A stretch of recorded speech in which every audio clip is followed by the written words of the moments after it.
Today, we're exploring a story that really, on the surface, it just seems to defy military logic, maybe even common sense. Mm-hmm. This is the true story of courage, but defined not by, the willingness to inflict violence, but by the absolute, unwavering refusal to do so. Yeah.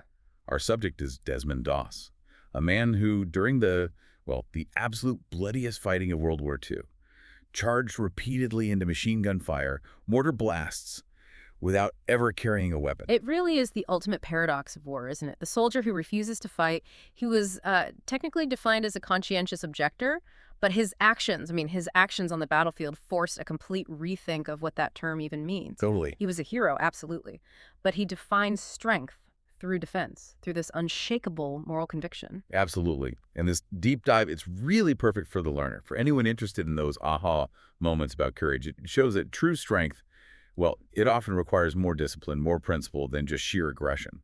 We're pulling directly from, historical military accounts, legal records too, and even cinematic takes on his life, detailing Doss's journey from a quiet boy in Virginia all the way to being a Medal of Honor recipient on those terrifying cliffs in Okinawa. And our mission today is pretty specific, I think. We want to understand, really get to the root of it, how a conviction this deep can first survive the intense pressure of military training. Which was designed to break you. Exactly. And then not just survive, but actually thrive under the most lethal, chaotic conditions you can possibly imagine.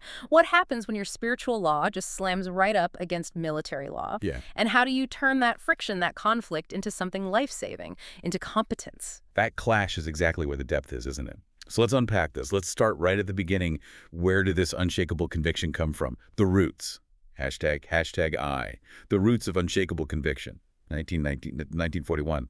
Okay, so to really get the man who stood alone on Hacksaw Ridge, you've got to go back to the quiet, gentle green hills of Lynchburg, Virginia. Yeah. Desmond Thomas Doss, born in 1919. Just after World War I ended. Right. So a time of, supposed healing, but the scars from that war were still very, very fresh. And that environment, even though it seems like peacetime, rural Virginia, it was deeply influential because the violence of war, it wasn't some abstract thing for him. It was, it was a trauma living inside his own house. Yeah, talk about that. His father, William Doss, he was a veteran of the Great War, and he carried these profound, what the sources we looked at call invisible scars. Invisible scars, but they manifested in ways that must have been terrifying for a young boy. Oh, absolutely. William would have these debilitating episodes, trauma, waking up in the middle of the night shouting names Desmond didn't know, men lost years ago on some battlefield. Wow. And he drank heavily, trying to quiet what the sources call the ghosts he carried. So for young Desmond, his first, most intimate look at combat wasn't glory. It was seeing its devastating after effects, the destruction it caused in someone he loved and probably feared too. It's a heavy burden for a kid. Immense. But in that same household, there was this constant spiritual tug of war, you could say. Against the darkness. Exactly. Standing against that chaos was his mother, Bertha Doss. She was the complete opposite force. Calm, steadfast, and crucially, a devout Seventh-day Adventist. Her faith, it was deep, uncompromising. It was described as the light in the family's darkness. And it was her teaching specifically that led to the vow, right? The promise that shaped his whole life. Absolutely central. She taught her children that the commandment, thou shalt not kill, wasn't just, a suggestion. Not optional. Not optional at all. It was an absolute moral law, must never be forgotten, never be broken. And the sources really highlight this. For Desmond, this wasn't just a lesson learned. It struck him like lightning. It led to this absolute personal promise he made to God. He would never, under any circumstances, take a human life. Wow. Like lightning. But what makes it even more powerful, I think, is that this belief, it wasn't just theological, not just abstract.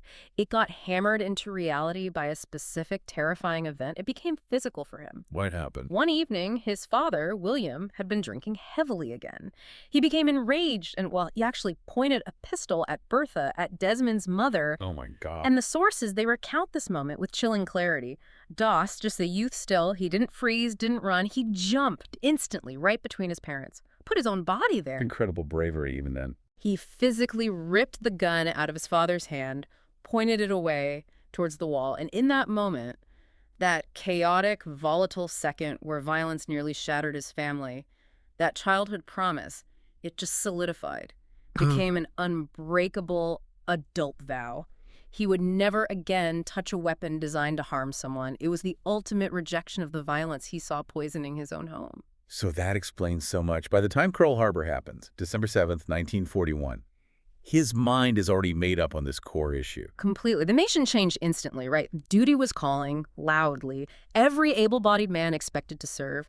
Doss was working at a shipyard at the time, gotten strong from the labor. Yeah. He wanted to serve his country desperately, you get that sense. But that internal conviction, that vow, it was stronger than the national call to arms. He carried his Bible everywhere, even then. It must have been such an agonizing conflict. You see your friends signing up, full of pride, ready to go fight. Their eyes bright with duty, as one source puts it.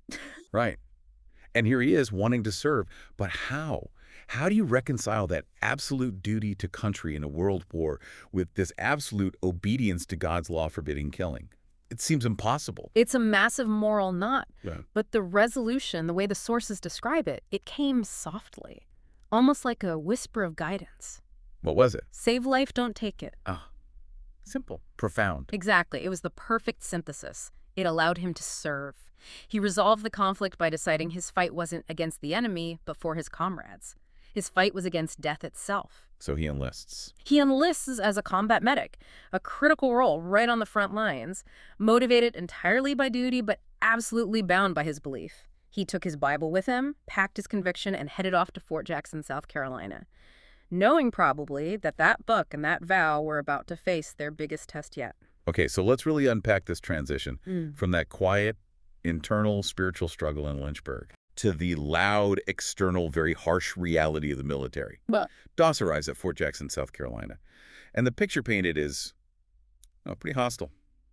Merciless sun, dust everywhere. the constant clang of rifles being drilled. Exactly. And these drill sergeants just barking threats nonstop. It's an environment built for absolute conformity, aggression, speed. Total uniformity. And there stands Doss, the one guy in the entire formation without a rifle. His Bible probably tucked under his coat somewhere. You can just picture the scene. Oh, yeah.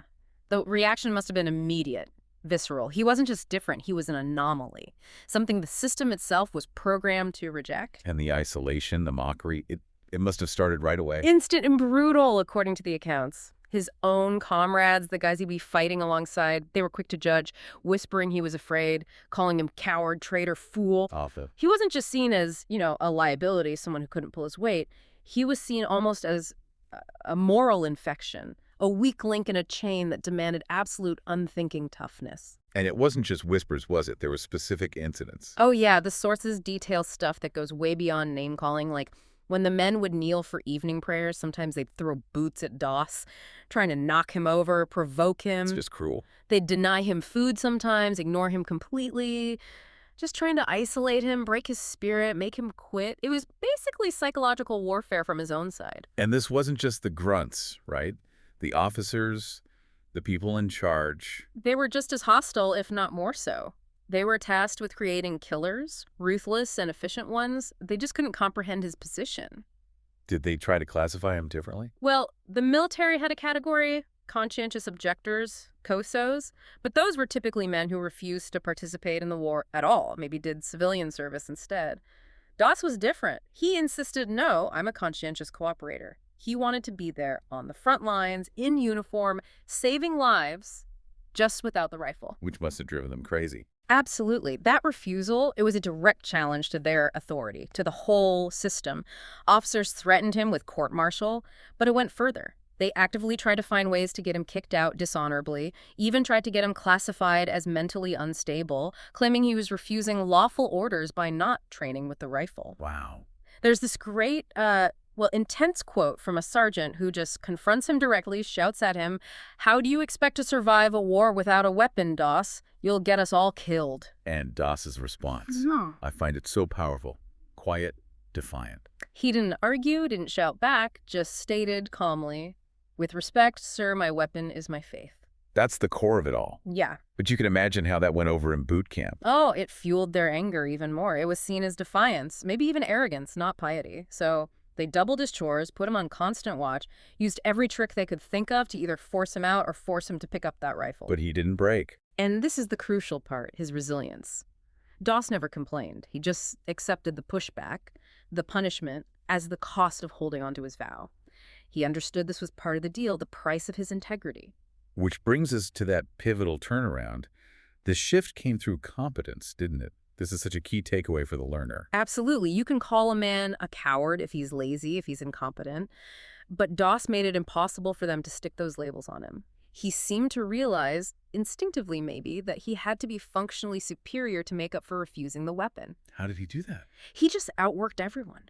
Ran farther, carried heavier packs than required, routinely. He became obsessed with medical knowledge, didn't just sit through lectures. He was studying anatomy books by candlelight, memorizing everything, muscles, arteries, bones. Wow. Practiced bandaging on himself until the movements were pure reflex. Memorized every single step of complex field triage. He knew exactly how to stop bleeding, how to stabilize shock under the worst possible conditions. So his actions started speaking louder than their insults. Exactly. The physical reality just began to outweigh their prejudice. Slowly, the mockery started to fade, and then it stopped. Because when someone collapsed from heat stroke on a march, Doss was there. or got a bad cut during training, Doss was the first one there, and clearly the most competent helper, not the guys carrying the rifles. They started seeing his value. His dedication to saving lives, to his craft as a medic, it was undeniable. The men started realizing, wait, this guy isn't weak at all. He's fighting a different kind of battle against pain, sickness, death itself. They began to think, okay, if I get hit out there, this quiet, weaponless medic, he might be the most valuable guy in the whole company. So by the end of training, The sources say the open mockery had mostly turned to silence, maybe even a grudging respect for his skill, his sheer persistence. They might not have understood his faith, not at all, but they couldn't deny his competence. and they began to realize that the guy they almost court-martialed, he might be the only one who could save them when the real bullets started flying. Precisely.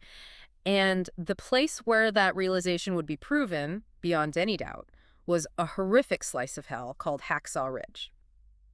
Okay, so we shift now. Fast forward to April 29th, 1945.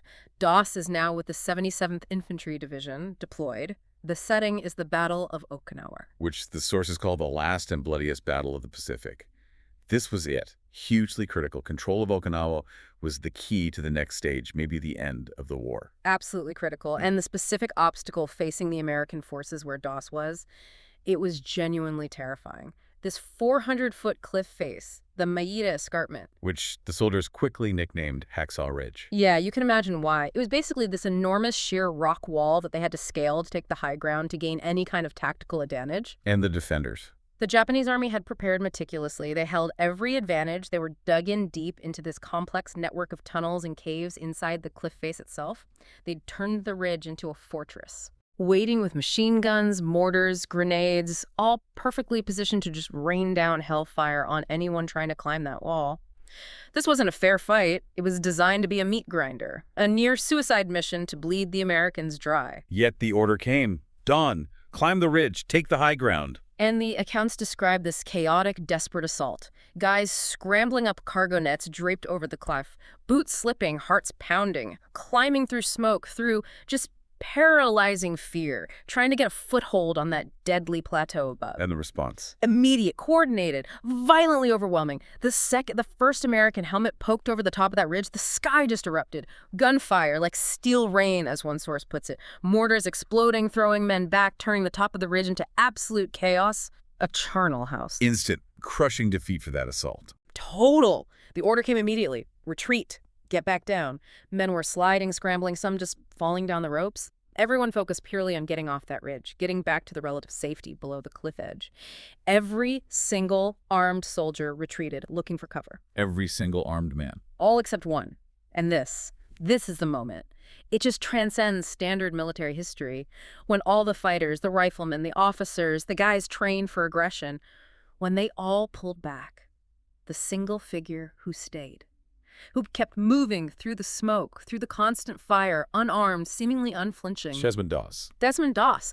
He didn't just stay. He went further in, deeper into the chaos while everyone else was running away. It just speaks volumes, doesn't it? About conviction. He had no rifle to cover a retreat, no way to fight back. He was completely exposed. Utterly vulnerable, motivated only, it seems, by the sounds of wounded men calling for help. Knowing he was the last one up there, the only person left on that ridge who could possibly answer them. The weaponless man became the only man who wouldn't, maybe couldn't, abandon his comrades. Exactly. The refusal to take life led him directly into the heart of death to save it.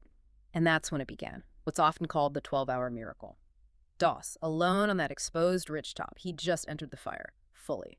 Running, crawling on his belly through mud, debris, bullets hissing past his head constantly, he became this island of saving grace in just a sea of destruction. You have to emphasize the isolation. 12 hours, straight. He was the only American moving up there. The Japanese soldiers holding the ridge, they must have been baffled, seeing this one figure appear, disappear, working constantly but never firing back. It defies military logic entirely. But let's focus on the process of saving. Because it wasn't just raw courage, it was this incredible combination of medical skill, learned back in training, Right, that competence. and just superhuman physical endurance. He'd reach a wounded soldier, maybe shrapnel wounds, gunshot, broken bones, see the blood pooling. But he didn't panic. Instantly assessing, pressing a field, dressing on the wound, stabilizing the man, And talking to whispering encouragement, according to accounts, simple words. Hold on, you're not dying tonight. Giving them that sliver of hope. Okay, so stabilized? Then what? That's just the first step up there. Then the real physical labor kicked in.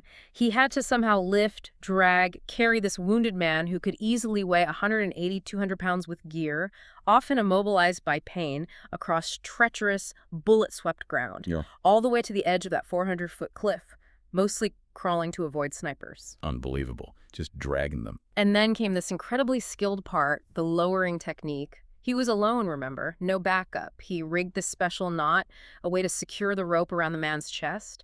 Then he'd use maybe a tree stump or even loop it around the cargo netting itself as an anchor, a friction point. To control the descent. Exactly. Lowering the soldier slowly, carefully, hand over laborious hand, down that sheer cliff face until they reached the medics waiting below.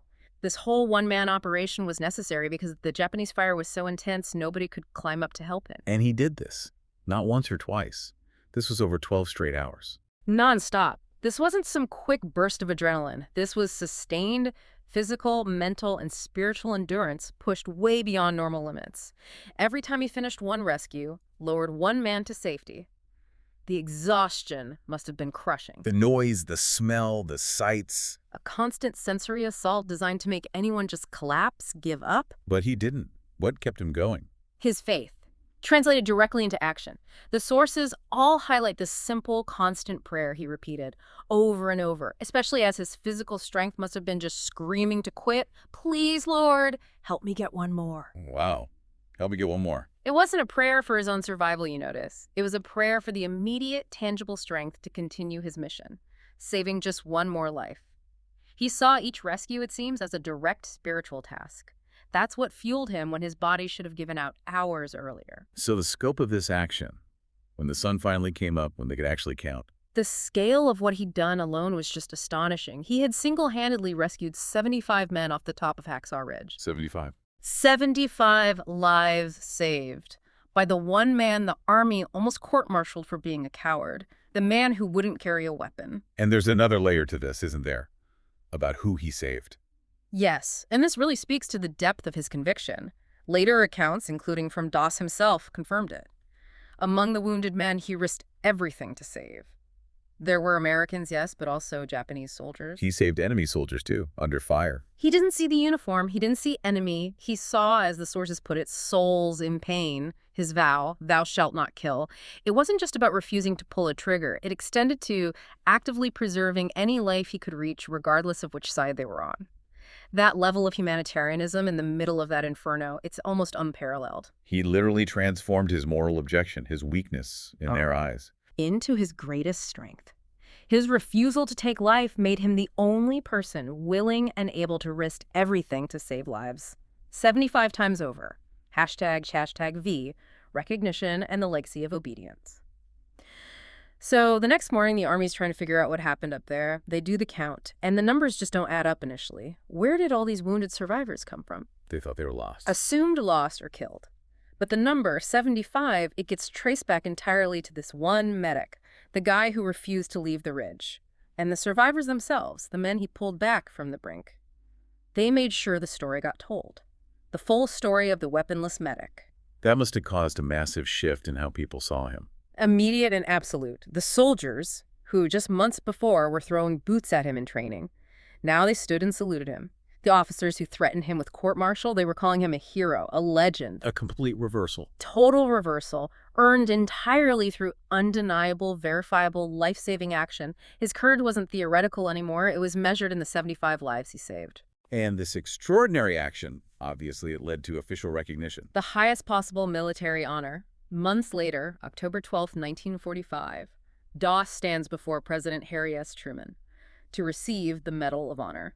Wow. And the sources quote Truman as being deeply moved by Doss's story. Apparently, Truman said, and this really speaks volumes, he considered the act of presenting that medal to Doss a greater honor than being president. That's incredible praise from the commander-in-chief. And Doss's reaction, was he changed by it all? His reaction was perfectly consistent with everything we know about him. Humble, focused entirely on the source of his strength, his faith. He attributed everything to God, stated clearly, I couldn't have done it without God. He didn't see himself as brave in the way the military usually defines it. No. He saw himself as simply obedient to his faith. That distinction is so important, especially for the learner listening to this. Because he wasn't driven by adrenaline or aggression or even a desire for glory or recognition, he acted out of this deep internalized principle. He wasn't chasing medals. He was fulfilling that solemn vow he made years before, back in Virginia, maybe solidified in that moment with his father. His integrity wasn't a casualty of the crisis. It was the engine of his actions during the crisis. Right. It was tested under the most extreme pressure imaginable and proved to be, in his case, the most effective mechanism for achieving, well, victory over death. So after the war, did he embrace the hero status? Not at all. He returned to Virginia, married his wife, Dorothy Schutt, raised a son, and the sources really emphasize how quiet his post-war life was. He never bragged, never boasted about what he did on Okinawa. He mostly avoided the spotlight that his fame naturally attracted, lived simply. And when people asked him, why? Why risk everything? Why go back up there again and again? His explanation was disarmingly simple, just a perfect echo of his core motivation, because I couldn't stand by while others died. Wow. Not about heroism, just compassion in action. Exactly. It wasn't complicated for him, it seems. And there's this final image the sources provide that's incredibly poignant. It's about the physical evidence of his courage. His hands. The hands that did the work. The same hands that expertly bandaged wounds, that laboriously dragged and lowered 75 men down that cliff. They were scarred, burned, aged by the war and its aftermath. But the sources note, significantly, they never trembled with regret. They were the steady instruments of his obedience. A powerful image. Desmond Doss passed away in 2006. He was 87, and he left behind this incredible legacy, one that really redefines strength, doesn't it? True courage isn't always about taking life. Sometimes, perhaps often, it's about saving it, even if you have to stand completely alone to do it. Hashtag outro. So Doss's story, as we've unpacked it in this deep dive, it's just this amazing synthesis, isn't it? Deep internal conviction meeting extreme external competence. Perfectly put. He managed to take what the system saw as a weakness, a moral objection, refusing the gun, rejecting conformity, and transformed it into this highly specialized, absolutely invaluable service, something that surpassed all conventional expectations of what a soldier, especially an unarmed one, could do. And the essential nugget here for you, the learner, is really how he succeeded. That resistance to conformity back in training. It actually forced him to develop a unique expertise. He had to be better, didn't he? He had to be twice as good a medic just to survive the prejudice, just to justify his presence there. And that refusal to compromise his beliefs, it ultimately made him the single most effective asset on Hacksaw Ridge when all the standard military tactics had failed. He became invaluable because he was different. He didn't just survive by the strength of his conviction, he saved dozens of lives because of it. It shows that integrity, that adherence to principle. It can be the ultimate force multiplier. It really can. Which raises a pretty important question, I think. Something for you to maybe mull over after this deep dive is done. Yeah. Doss showed that sticking to your principles, true adherence, often demands way more bravery, more self-improvement than just following the standard path, right, than doing what everyone else is doing. Definitely takes more courage to stand alone. So it leaves us with this thought. In a world that often demands quick action or consensus or maybe aggressive responses, what quiet fundamental principles are you willing to hold on to, even when it feels like everyone else is retreating? And crucially, what specific expertise, what competence will you develop to actually defend and live by those principles?